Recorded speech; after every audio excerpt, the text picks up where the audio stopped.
Hey everyone, it's Rhonda here from Nelson Interior Soapery. I thought I'd bring you this beautiful soap we're making today. So we're going to pop the lye in, as you can see me doing right here. All my oils are in here, as well as my butters that have been melted down and popped in at room temperature. So today we're going to actually be making two different soaps. So sometimes what I do is do one batch and then I'll divide it to make two soaps as my sample soap. Just to see if I like it and how it's going. It's a bit more of a test than for sale, but we will sell them later on as I have done these ones before. Okay, so we've mixed all the soap up. Now we're going to split off the mixture, which basically means we're just going to separate it into different buckets, and that way we can change the colours and exactly how we're going to do it. Remembering, as I said, we are doing two different ones here just to be a bit more tricky for the day. So I'm just going to pop them into these containers.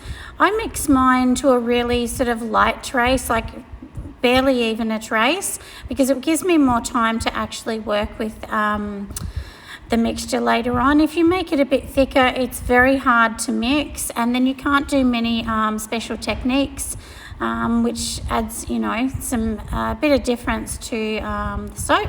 So I'm just going to add in here the titanium. Titanium mixed with water, distilled water, creates a white soap or a much lighter soap. So even if you have a red mica, you can mix it with that and create more of a pink colour. So I'm just going to mix this main one because this is going to be my main. I'm using mostly clay actually for these ones. So you can see me here popping in the green French clay. And it's not, you know, although it says green, it's a very, very light sort of creamy green. And it will just add a little bit of difference when I'm going to be mixing my soaps and just making it a bit nice. So I'm adding 2 very flat tablespoons of the green, which is more than okay to do in these. So now I'm just going to add the rose clay. The rose clay, as it sounds, is you know, a really light pink clay, and we're going to mix it so that we can do a bit of a swirl in the green, pink, and of course the cream coloured white that we talked about just before. So with this particular one in the big pot that you can see, I've left the colour with just a light cream, and then I'm actually adding in this confetti soap, which confetti soap, if you don't know what it is actually just ground down and grated bits of soap that's already been cured. And then we can pop it into another one just to give it a bit of colour, and as it sounds, looks like confetti. Yeah, so here you can see me doing 2 of them at once. I'm literally, for this first one, just going to be pouring 1 clay in the rose and then 1 clay in the green, and just kind of mixing it up a bit. When you add clay will actually make the soap batter a bit thicker, unfortunately, but it does allow the colour to hold for a longer purpose of time, which is exactly what we need when we're making soap. Sometimes we do need it just to not get too thick so that we can work with it, although the green clay got much thicker, much faster than the rose. I'm not sure why, but yeah, it just did. So shaking it down, tapping it to get the air bubbles out. It's good to do this in between each layer. There's nothing worse than making the soap. You get to the end and then there's bubbles and it doesn't work. Or, you know, there's little gaps in it and you think, oh no, all my work for nothing. So if you can tap it down, it really does help the process of it looking beautiful. So in the middle here, I'm actually just using a spoon to create little peaks. So then when we put the different colour on, there is going to be, you know, like a little bit of a difference in texture of where one layer meets the other layer, so it won't be totally flat. So, you know, something a little bit different. We try and do something different with each soap. I'm working here at home at the moment. Usually I'm in my warehouse, but unfortunately it's over 40 degrees in Australia the last few days. So as you can see, even the soap's going thicker here, and I'm actually in my home, which is air conditioned. My warehouse is just way too hot to soap in these last few days, but we'll be back there in a day or so. So yeah, I'm just popping the confetti in. I'm sorry that the bowl's in the way. I know it's a little annoying, but with my home at this back part of the studio, it's limited space, whereas my warehouse has a lot more space and it's quite big for me to walk around and do everything. But it's okay for today, so I can bring you guys a new video. We are new to YouTube. We only have a few videos, so yeah, if you want to support us, please subscribe. We would love you to do that and see what we're going to do. And of course, we'll just be improving each time with the videos we do, and hopefully we can bring you something interesting. And yeah, so send us a comment. We'd love to hear what you like about it, or what you like about soap making, or if you make soap, or you're just thinking about it, or you have a business.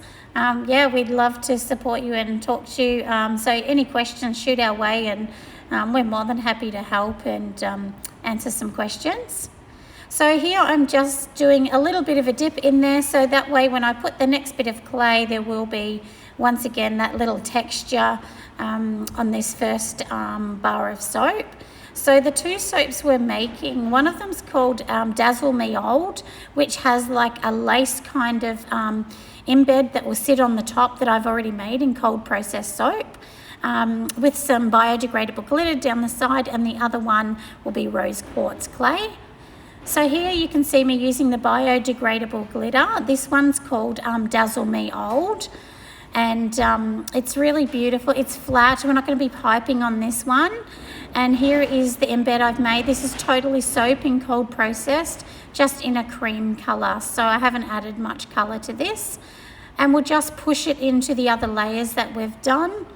And yeah, it'll be beautiful. It needs to stay in the mould for 24 hours before I can cut it, but I'll bring that to you at the end when we edit the video for you.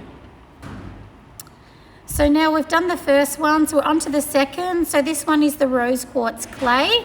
And as I said before, I'm just using the spoon just to actually cause like a ripple kind of effect in the middle, so that way when I pour the next layer, it will give it a little bit of interest, even though my clay mixture is getting quite thick at this stage. So yeah, so I'm just going to be adding in here, you know, the little confetti bits of soap that were left over. I just thought we'll use it up and pop it into this one. Like I said, it is a test, so it doesn't matter so much. I'm using a fragrance that's called Apple Mint. I think that's from Aussie Candles, but I'll leave the link down below for the ones that I'm using and the colours and where I get everything from. We're more than happy to help everyone and let you know where we can get it from. And as we go along in our videos, we'll give you some different recipes and things like that. We change all of our recipes, they're never the same, because, you know, each soap has different properties that we're trying to create, so they'll be quite different. And this mix is our standard one though, and then we'll do sort of add things from there. So that's the best way in soap making, is start with a basic one, and then from there you kind of learn and you grow, and then you make newer ones as you come along. We've changed our recipe over 100 times now, so yeah, you sort of learn. So now with this one is for the second bit. This is actually what I'm doing here is cutting some Glad wrap or some just, you know, shrink or something. And if you put the first layer in one colour, which I'm choosing a white cream colour at the bottom, and the idea is we're going to roll this, so and it will just give two different colours in the piping bag to create a really nice sort of flower with the Russian piping tip. A bit of a warning, Russian piping tip is harder to use in soap than if you did you know, making a cake with your typical butters and icing. It is quite different. So the texture is different, and you only have a small window to work with it once the texture hits the exact consistency that you kind of want, I guess is the word, with the soap. So on top, in the middle, I'm just going to put the rose clay. God, I lost my train of thought. See, I'm crazy. Yeah, I'm just going to put the rose clay filling or soap mixture, which has gone a little bit harder, but it will need to set a little bit more than what you can see here. And then I'm just literally rolling up this cling wrap and going to twist it, and then this will go inside the piping bag, and it stops the piping bag from getting really messy and disgusting, and it's just so much easier to work with as well. But yeah, it will look really nice, and if you do bold colors you can see the design come together even more. So you can see how I'm pushing it now into the piping bag, and it just slides in nice and easy and stops all the mess. And when it heats the right consistency, then we'll actually start to use it.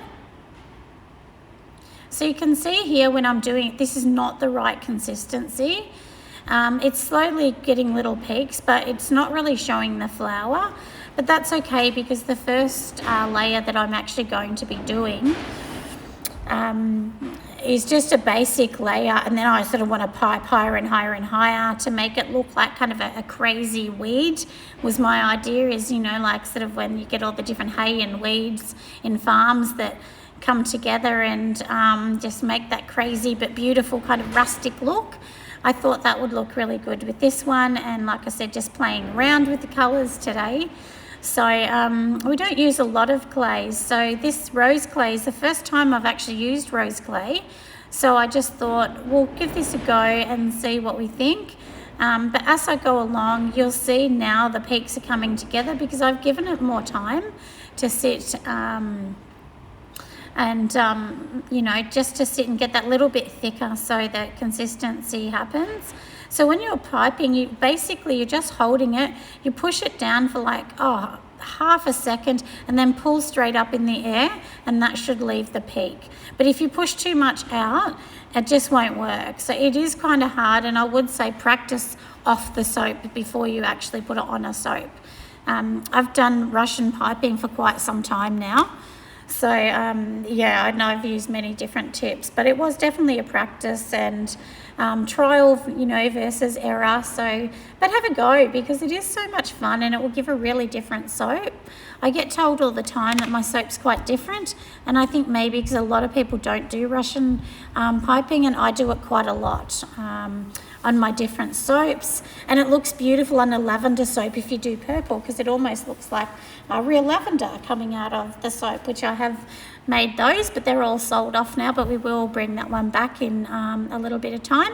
So you can see I'm just doing lots and lots of different layers and, you know, creating that build up of the beautiful flowers.